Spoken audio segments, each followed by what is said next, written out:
The wind howled like a banshee, tearing at frozen uniforms with invisible claws. Every breath was a struggle against the icy grip of the Arctic, a suffocating gasp of air so cold it felt like shards of glass scraping down the lungs. You've heard countless stories about World War II, but have you ever grasped what it took to survive the unforgiving frozen hell that was the Arctic front?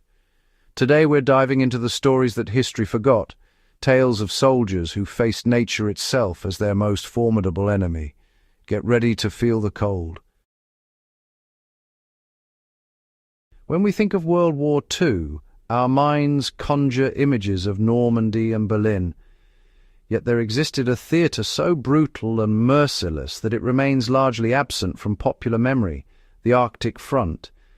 This was a conflict unlike any other, where the enemy was not merely enemy soldiers but the very atmosphere itself. The Arctic was an invisible front, where temperatures plummeted to 50 degrees below zero, where men's breath crystallized into clouds before leaving their mouths, and where the sun could disappear entirely for weeks at a time. The Arctic theatre stretched across immense territories, from northern Russia to the icebound coasts of Greenland, from the Barents Sea to the windswept plateaus of Lapland. Fighting occurred not on clearly defined battlefields, but across vast featureless expanses where geography itself was an obstacle.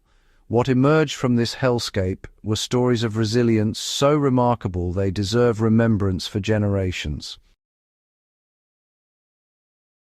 Imagine stepping into a world where the air itself seems solid, where a moment of carelessness means certain death.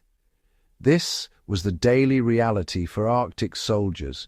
The cold wasn't merely uncomfortable, it was a relentless, conscious adversary. Temperatures regularly dropped to 30, 40, even 50 degrees below 0 Fahrenheit. At such extremes, human physiology fails in ways soldiers had never been trained to anticipate. Frostbite crept silently, turning skin waxy and white before sensation disappeared entirely. Trench foot could render a soldier unable to walk within days. More insidious was hypothermia, the slow loss of core body heat that clouded judgment and eventually led to death. Blizzards descended with supernatural ferocity, reducing visibility to mere feet and transforming familiar terrain into alien landscape in seconds. Soldiers became lost between tents and supply depots, separated from safety only by swirling snow. The Arctic darkness, lasting weeks or months, created psychological devastation. Men reported hallucinations, severe depression, and a creeping sense of abandonment. Equipment designed for conventional warfare failed catastrophically. Rifle bolts froze solid and required heating to function. Vehicle engines wouldn't turn over without hours of preparation. Leather boots absorbed moisture that turned to ice, creating instruments of torture. German soldiers advancing toward Moscow in 1941, many wearing summer uniforms, suffered casualties from frostbite, exceeding combat losses. Cardboard-soled boots disintegrated within days, leaving soldiers trudging through snow with nothing but cloth between their feet and frozen earth. Yet in this frozen crucible, something remarkable emerged. Soldiers adapted, they innovated, they survived through ingenuity that often surpassed anything designed in comfortable war rooms. A crucial adaptation involved adopting indigenous survival techniques.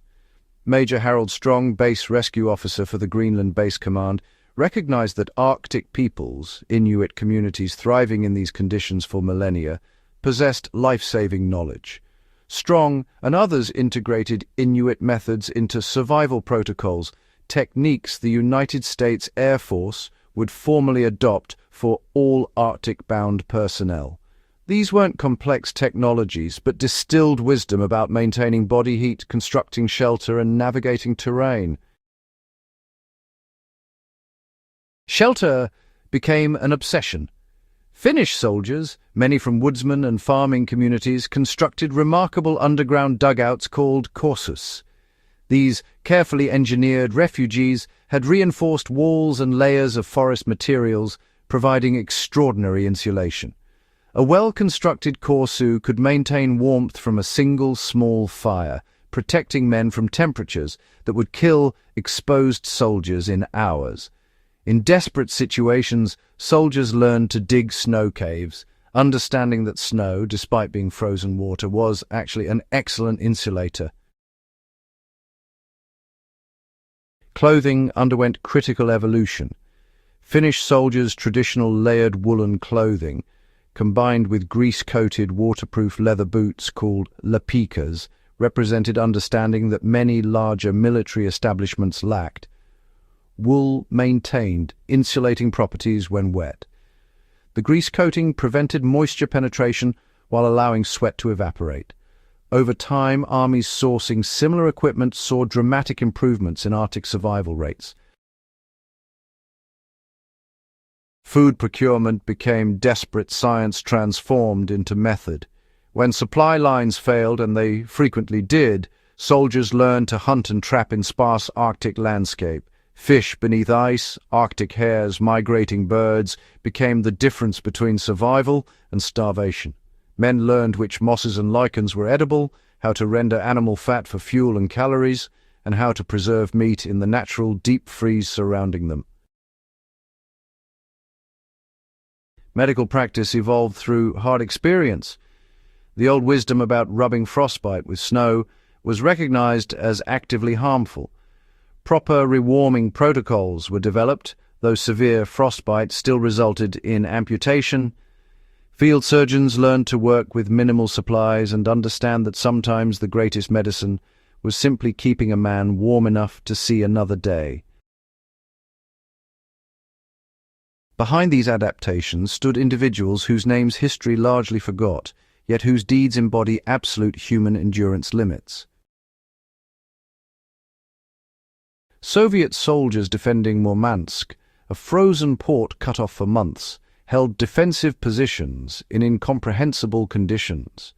They defended not for glory, but because abandonment meant falling of one of the few ports through which Allied supplies reached the Soviet Union. German mountain troops, specialists in high-altitude warfare, found themselves pressed into Arctic service. Their letters home speak of psychological transformation. Men trained as elite warriors realized their training meant nothing against an enemy that couldn't be shot or outmaneuvered. Many perished not in combat but in frozen tents, their bodies so drained by exposure and starvation that disease claimed them. Norwegian resistance fighters, conducted sabotage in conditions that required them to blend with the landscape itself. These men moved through blizzards that would stop conventional military movements, fully understanding that lethal weather was, in fact, their greatest ally.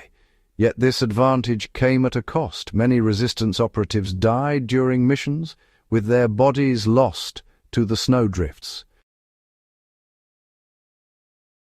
What really bound these disparate soldiers together was a kind of courage that didn't involve, charging across open ground.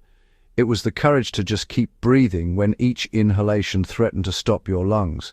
It was sharing rations with dying comrades, all the while knowing you'd be even hungrier. And it was maintaining discipline, even when you might not see tomorrow. The Arctic campaigns honestly profoundly altered how militaries understood extreme environment operations. After the war, establishments invested heavily in cold weather training. Specialized units emerged. The United States Army's 10th Mountain Division grew directly from Arctic combat experience.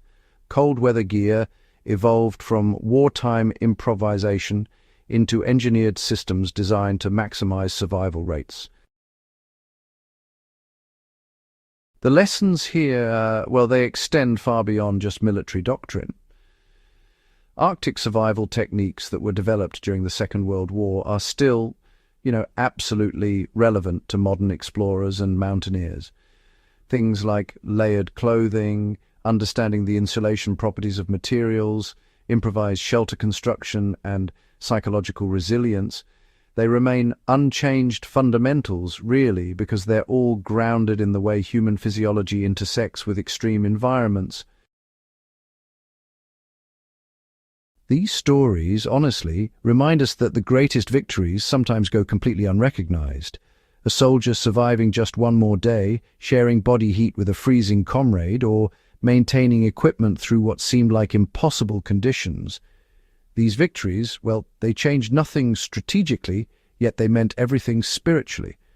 They affirmed something essential, that we can endure far more than we ever believed possible, that community and sacrifice create unbreakable bonds, and that the human spirit possesses a resilience that transcends physical limits. The Arctic front, remains the most neglected chapter of the Second World War, yet it deserves remembrance, not for its military significance, but for its human significance. It showed us quite starkly who we are when everything else is stripped away. These stories truly deserve to be heard, studied, and remembered. If you've been captivated by these tales of human resilience, do like this video and share it with others. Subscribe to The Survival Historian for more deep dives into those moments when history and human endurance intersect. Together, we can ensure these untold stories echo across generations, reminding us all of what humans are capable of when facing Earth's harshest environments.